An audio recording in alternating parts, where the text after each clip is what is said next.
आशा करता हूँ आप सब बहुत अच्छे होंगे। मेरा नाम है सिद्धांत अग्निहोत्री। स्टडी ग्लोस पे आपका बहुत बहुत स्वागत है। दोस्तों, ये बहुत ही सनसनीखेज खुलासा हुआ है। क्या कहा है अफगानिस्तान ने आसिम मुनीर शहबाज शरीफ को लेकर बात करेंगे। बता दूं कि ये बहुत ही शानदार हमारा एआई कोर्स है और आज पहली क्लास होगी। कल टेक्निकल ग्लिच की वजह से नहीं हो पाई थी, सो आज भी आपके पास टाइम है, आप इस कोर्स को अवेल कर सकते हैं। दुनिया का सबसे सस्ता कोर्स है ये। 1 साल की वैलिडिटी के साथ एक सर्टिफिकेशन कोर्स है। डिस्क्रिप्शन कमेंट बॉक्स पे लिंक है। और भैया रिकॉर्डेड क्लास मिलेगी, लाइव के बाद रिकॉर्डेड क्यों नहीं मिलेगी। तो जो पीस टॉक है पहले शुरू करते हैं। ये पाकिस्तान और अफगानिस्तान के बीच में हो चुकी है फेल, ठीक है ना। और यहाँ पे पहले तो बोला है कि हाँ ठीक है, अरे हाँ, तो हम तो पहले तो यहाँ पे ये बोला गया है कि ऑन पेपर पे कि नहीं बहुत अच्छा हुआ है क्योंकि यहाँ कॉन्फ्लिक्ट खत्म हो चुकी है। ऑन पेपर पे यहाँ पे पीस ट्रीटी साइन हो गई है, लेकिन दोस्तों यहाँ पे कुछ रेवोल्यूशंस देखने को मिले हैं। क्लोज डोर्स में ये साफ साफ एक दूसरे को वार्निंग्स दी गई हैं। पाकिस्तान कह रहा है ख्वाजा आसिफ के बेटा मैदान में आओ, तुमको दौड़ा के मारेंगे और इस बार तो इतने हमले करेंगे ना। तालिबान कहता है बेटा आ जाओ, हम भी तैयार हैं। अब आपको पता है कि पाकिस्तान ने अभी क्वेटा में बॉम्बिंग कर दी, पाकिस्तान ने खैबर पख्तूनवा में बॉम्बिंग कर दी। ये अपने ही एरिया में बॉम्ब गिरा रहे हैं, ड्रोन्स गिरा रहे हैं। ये फाइट कब रिज्यूम हो जाए पता नहीं। बगराम एयरबेस को लेकर काफ़ी अटकलें चल रही हैं। हालांकि भले ही तालिबान ने मना किया है, बट ये भी बोला जा रहा है कि शायद वो भारत को दे दे। इस पर मैंने लेक्चर में भी किया। तो पहली बात ये कि अमेरिका जो है वो अपने ड्रोन्स यूज़ कर रहा है, यानी कि ड्रोन्स अमेरिका के काम पाकिस्तान का। और पाकिस्तान कहता ही है कि हम तो डर्टी वर्क करने के लिए मशहूर हैं। पाकिस्तान का एयर स्पेस यूज़ करके इस्लामाबाद ये सोच रहा है कि हम अमेरिका ये सोच रहा है कि हम अफगानिस्तान को कब्जिया लेंगे और हमारे हाथ भी गंदे नहीं होंगे। लेकिन यहाँ साफ काबुल ने बोल दिया कि ना भाई देखो, इस्लामाबाद जो है ये कह रहा है, ये हेल्पलेस है। ये बोला है कि हम कुछ कर नहीं सकते, अगर अमेरिका बोलेंगे तो हमको करना पड़ेगा। यानी कि एक तरीके से अमेरिका की फिर से चल रही है। सेकेंड पॉइंट, सेकेंड रेवोल्यूशन ये है कि अफगान तालिबान ऑफिशियल्स अगर मान लीजिए इनकी मानी जाए तो ये बहुत बड़ी बात है। यहां पे बोला है कि भैया आसिम मुनीर की चल रही है। तो एक तो अमेरिका हमको कह रहा है हम कुछ नहीं कर सकते, ये पाकिस्तान के ऑफिशियल्स बोल रहे हैं, अफगान ऑफिशियल्स ने बोला है। ये क्लोज डोर्स हमको देखिए ऑफिशियली नहीं बताया है, लेकिन जब हमने बोला अरे बताओ यार असली बात क्या, तब ये खुल के बोले हैं।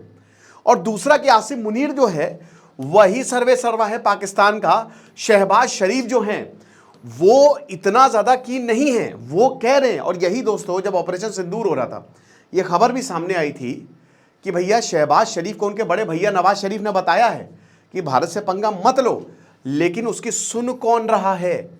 यानी कि एक तरीके से शहबाज शरीफ की पपेट गवर्नमेंट है, पूरी कंट्रोल जो है वो आसिम मुनीर के पास है। तो सिविलियन गवर्नमेंट है ही नहीं, civilian government is not in control. वही हम बोल रहे हैं। देखिए जिस तरीके से अनस्टेबिलिटी पाकिस्तान के अंदर बढ़ती जा रही है, एक रिपोर्ट आई है कि पाकिस्तान में इतने सैनिक मरे हैं, मतलब जब से पाकिस्तान बना है पिछले 3-4 सालों में हज़ारों में सैनिक मरे हैं। 1971 में भी इतने सैनिक नहीं मरे थे जितने अभी मर रहे हैं। और अगर ऐसा ही हुआ जैसे तहरीक-ए-लबाब पार्टी ने भी मोर्चा खोल दिया है, तो हो सकता है और ये होगा आसिम मुनीर सब कुछ अपने पक्ष में ले। लेकिन अभी आसिम मुनीर के साथ सारी चीज़ें हैं, वो लीडर हैं और शहबाज शरीफ से बहुत ऊपर हैं और कहने को सिविलियन गवर्नमेंट भी है। तो शहबाज शरीफ ने सारी शर्तें मानी हैं। बात यह कि जब आप अपोज करेंगे तब है ना, आपने अपोज ही नहीं किया। इमरान खान, देखिए प्लान क्या था, प्लान ये था ना कि इमरान खान को जेल में डालो, और इमरान खान जेल में बंद हैं। 2021 में आसिम मुनीर को तो रिटायर करवा दिया था, लेकिन उसके बाद हेलीकॉप्टर उनके घर में आता है और 2022 में और ले जाता है यहाँ पे इमरान खान को, और तब से इमरान खान जेल में बंद हैं। तो शहबाज शरीफ ब्रदर्स तो बाहर थे, नवाज शरीफ तो ब्रिटेन में भाई, क्योंकि यहाँ आते तो उनके पनामा पेपर्स और करप्शन में तो उनको जेल में डाल दिया जाता। तो बाकायदा आसिम मुनीर ने बुलाया और डील करवाई, डील की है कि देखो तुम नहीं बोलोगे, हम देंगे, हम डिक्टेट करेंगे, तुम्हारी सत्ता बनी रहेगी, तुम प्रधानमंत्री बनोगे, ये हमारा तुमसे वादा है, लेकिन तुम हस्तक्षेप मत करना जो मैं करूं। और यही हो रहा है।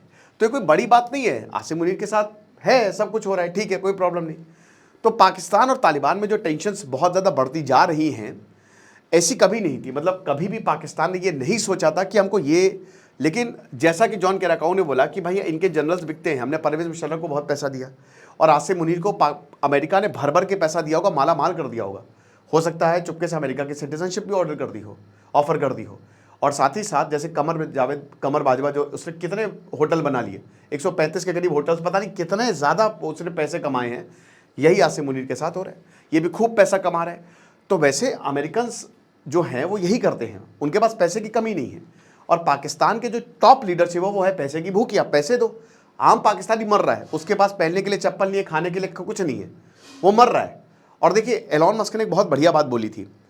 एलॉन मस्क ने बोला था कि भाई देखो देश गरीब क्यों है, जितना ज़्यादा रिलीजियस देश कट्टर, जैसे भारत में क्या है ना, रिलीजियस अलग अलग तरीके का है, जापान में अलग तरीके का है, वो प्रोग्रेसिव रिलीजन है ना। लेकिन अगर भारत में बहुत ज़्यादा कट्टरता आ जाए तो वही प्रॉब्लम होगी। तो जितना ज़्यादा कट्टर रिलीजन, कट्टर धर्म रहेगा, धर्म में कट्टरता रहेगी, उतने ही ज़्यादा लोग अनएजुकेटेड रहेंगे, और जितने ज़्यादा अनएजुकेटेड रहेंगे उतने ही ज़्यादा गरीब रहेंगे। तो पाकिस्तान तो चाहता है कि उसके लोग कभी एजुकेटेड हो ही ना। जिस दिन पाकिस्तान में एजुकेशन फैल गई उस दिन लोग सोचना शुरू कर देंगे, इंडिपेंडेंट थिंकिंग शुरू कर देंगे, और उस दिन वो आज़ाद हो जाएंगे। तो फिर आतंक का उनका काम कैसे चलेगा, कंट्रोल का काम कैसे चलेगा, ये चीज़ है। तो अब दोनों साइड्स ने, कतर और टर्की ने बोला कि हमने बैठाल के बात कराई है इस्तांबुल में, लेकिन इस्तांबुल टॉक्स तो फेल हो गई। सीज फायर एग्रीमेंट हुआ है, लेकिन यहाँ साफ साफ दिख रहा है कि जो मिलिट्री इस्टेब्लिशमेंट है वो सिविलियन गवर्नमेंट को ओवरराइड कर रही है। जो डिसीजंस लिए जा रहे हैं वो सब आसिम मुनीर द्वारा लिए जा रहे हैं, और एक भी नहीं शहबाज शरीफ की सुनी जा रही है। अब अगर जूते पड़ेंगे तो शहबाज शरीफ को ही पड़ेंगे। भाई मोहसिन नकवी ट्रॉफी लेके भाग गया, ट्रॉफी चोर, तो यहाँ पे शहबाज शरीफ के साथ थोड़ी ना कुछ हुआ। आसिम मुनीर को थोड़ी ना किसी ने गालियाँ दी, मोहसिन नकवी को गालियाँ, और मोहसिन नकवी को तो अल्टीमेटम भी दे दिया, आज वो खत्म हो रहा है। अब सिविल मिलिट्री डिवाइड आज का तो है नहीं। अफगान तालिबान के जो स्टेटमेंट है, ये पब्लिकली जो इन्होंने बोला है, ये long standing civil military divide है। पाकिस्तान में कभी भी कोई भी सिविलियन लीडरशिप नहीं चाहता, उनके लोग चाहते हैं, लेकिन मिलिट्री कभी नहीं चाहती है। वो चाहती है कि सत्ता उनके हाथ में रहे, सत्ता उनके हाथ में रहेगी तो हम अपने हिसाब से डिसीजंस लेंगे। और जब तक सत्ता मिलिट्री और आईएसआई के हाथ में है तब तक प्रॉब्लम क्या है पता है, हमेशा इंडिया के खिलाफ नफरत फैलेगी ही फैलेगी। क्योंकि कश्मीर के बिना इनका, जैसे ही कश्मीर मुद्दा हटेगा, अगर प्रॉपर पाकिस्तान में डेमोक्रेसी आ जाए तो कोई भी एक समझदार लीडर जो है वो भारत से अच्छे रिश्ते बनाएगा। और अगर ऐसा हुआ तो फिर वो कश्मीर मुद्दा खत्म, कश्मीर मुद्दे पे कॉम्प्रोमाइज़ हुआ तो इनकी मिलिट्री को कभी मिलने पैसे हैं नहीं, आईएसआई को पैसे मिलने बंद हो जाएंगे। तो ऐसा कभी हो ना नहीं। मिलिट्री जितने भी लीडरशिप है ना, तो इसीलिए हर कोई चाहता है कि हम आर्मी में जाएं, क्योंकि आर्मी में ही पैसा है वहाँ पे। ज़ाबिहुल्लाह मुजाहिद जो स्पोक्स पर्सन है अफगानिस्तान के, उन्होंने बोला कि पाकिस्तान आर्मी जो है, उनकी इलेक्टेड गवर्नमेंट नहीं, पाकिस्तान की आर्मी जो है वो मिलिट्री ऑपरेशंस कर रही है। और इनको कितना भारी पड़ रहा है, पहले तो सारे अफगानियों को ही बाहर निकाल रहे हैं, और आज अफगानिस्तान में पाकिस्तान के खिलाफ इतनी नफरत है, वो हमेशा से ही थी। पाकिस्तान को लगता है हम जो भी करेंगे अफगानिस्तान करेगा। सिविलियन गवर्नमेंट है जो है शहबाज शरीफ, वो चाह रही है कि हम डिप्लोमेटिकली इंगेज करें। अब देखिए ईरान में भी अगर आप देखो तो क्या हुआ, एक तरफ जो है ये मतलब इनका पूरा जो डिप्लोमेटिक चैनल है वो खुला है, तो वो ईरान पहुंचता है बातचीत करने, और उसी दौरान, अब इसी जनवरी की जब घटना है ना, इसी दौरान जो है पाकिस्तान बॉम्बिंग कर देता है ईरान के सिस्तान बलूचिस्तान में। वो कौन कर रहा है, मिलिट्री करी। सेम यहाँ पे इस्तांबुल में बातें चल रही हैं, टॉक्स चल रही है, और उसी दौरान बम गिर जाते हैं फिर से काबुल के अंदर। तो ये हो रहा है कि भाई इनकी जो सरकार है वो बातचीत करना चाह रही है, लेकिन आर्मी अलग इंडिपेंडेंटली एक्ट कर रही है, और इसीलिए इनकी आर्मी जो है वो बहुत जल्द सत्ता को टेक ओवर करेगी। पाकिस्तान में चौथी बार जो है फील्ड मार्शल सेकंड है अयूब खान के बाद, आसिम मुनीर जो फील्ड मार्शल बना है, और ये बहुत जल्द सत्ता अपने हाथों में लेगा। ठीक है, तो जो मिलिट्री फैक्शन है पाकिस्तान का, और उसको पूरी दुनिया सपोर्ट कर रही है। तभी अमेरिका जो है वो पहले आसिम मुनीर को बुलाता है, जब बहुत ज़्यादा बैकलैश हुआ फिर जाके अमेरिका ने माना, हाँ यार ऐसे नहीं पब्लिकली गुस्सा, क्योंकि इमरान खान से लेकर बहुत सारे लोग जो हैं वो देश में बंद हैं, जेल में बंद हैं। ठीक है, तब उसने जाके शहबाज शरीफ को बुलाया, और ये हिस्ट्री रही है, चाहे वो अयूब खान की हो, चाहे वो परवेज़ मुशर्रफ की हो, चाहे वो जनरल ज़िया-उल हक की हो। अगर आप देखो तो पाकिस्तान जब से बना है 1947 1947 से लेकर अभी तक, पाकिस्तान के लगभग 35 से 40 साल जो है ना, आधा समय जो है पाकिस्तान डिक्टेटरशिप पे उसमें गया है। ठीक है ना, तो डेमोक्रेसी खाली नाम की, और जब तक डेमोक्रेसी वहाँ पे नहीं आएगी तब तक ये आगे नहीं बढ़ने वाले, राइट। तो आर्मी चीफ आसिम मुनीर जो हैं वो हर मीटिंग में शहबाज शरीफ के साथ क्यों जा रहे हैं। भैया अभी गए अमेरिका तो भी शहबाज शरीफ जो है कंपनी कर रहे हैं। शहबाज शरीफ बोल तो बहुत रहे हैं कि आसिम मुनीर कुछ नहीं है, हम ही लीडर हैं, हम ही यहाँ पे रहेंगे और कोई दिक्कत की बात नहीं है, ये सब जो खबरें हैं ये बकवास है। लेकिन देखिए अब काबुल तक ये बात बोल रहा है। और अमेरिका का जो ड्रोन कनेक्शन है ये बहुत बड़ी बात है क्योंकि अमेरिका सीक्रेटली मदद कर रहा है क्योंकि उसको चाहिए बगराम एयरबेस। अमेरिका 20 साल तक बहुत पैसा डाला है अफगानिस्तान में, बहुत ज़्यादा उसने पैसे डाले हैं। भारत ने तो 24,000 करोड़ डाले, अमेरिका के तो लाखों करोड़ रुपए खर्च हुए हैं। इतनी जल्दी वो बाहर नहीं जाएगा। पाकिस्तान की लोकेशन बहुत इंपॉर्टेंट है और इसीलिए डोनाल्ड ट्रंप पाकिस्तान के ऊपर मेहरबान है। तो अमेरिकन ड्रोन जो है वो अफगानिस्तान आ रहे हैं, ये तालिबान ने बोला है।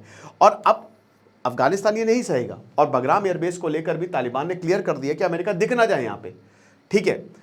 तो अफगान ऑफिशियल्स ने बोला कि देखिए हमारा मतलब पाकिस्तान ने अफगान को ये बोला कि, और अफगान ऑफिशियल्स ने ये बताया कि इन्होंने फॉरेन नेशंस के साथ यानी अमेरिका और यूरोप के साथ इन्होंने एग्रीमेंट साइन किए हुए हैं, ठीक है ना, कि पाकिस्तान का जो एयरबेस है, एयर स्पेस है, वो अमेरिका यूज़ करेगा। और इतना खतरनाक कि जब तक अमेरिका अप्रूवल नहीं देगा तब तक तुम कुछ कर भी नहीं सकते। और बदले में मुझे लगता है, क्योंकि जैसे जॉन केराकौ बोल रहे थे कि इधर हम ऑपरेशन चला रहे हैं लेकिन पाकिस्तान की मिलिट्री कह रही है कि भारत से लड़ो, तो भारत की बात करते हैं तो अमेरिका को कुछ भी मतलब नहीं था उससे। तो यही यहाँ पे है, तो पाकिस्तान ने बोला होगा तो अमेरिका भी कह रहा है कि भैया तुमको जो करना है भारत के साथ करो, वो हमारा मैटर नहीं है, समझ रहे हो। तो ये सारी चीज़ें हैं, अमेरिकन फैक्टर यहाँ पे बहुत ज़्यादा दिख रहा है। अभी आपको पता ही है, ठीक है, ये सब मैं कई बार बता चुका हूँ तो इसमें दोबारा मैं इसमें नहीं इसको समझाऊंगा। लेकिन दोस्तों आगे जाके चीज़ें और ज़्यादा बदतर होने वाली हैं पाकिस्तान को लेकर। बाकी आपको क्या लगता है मुझे कमेंट बॉक्स में बताइएगा। AI का कोर्स अवेल कर सकते हैं, आज क्लास होगी। Thank you so much.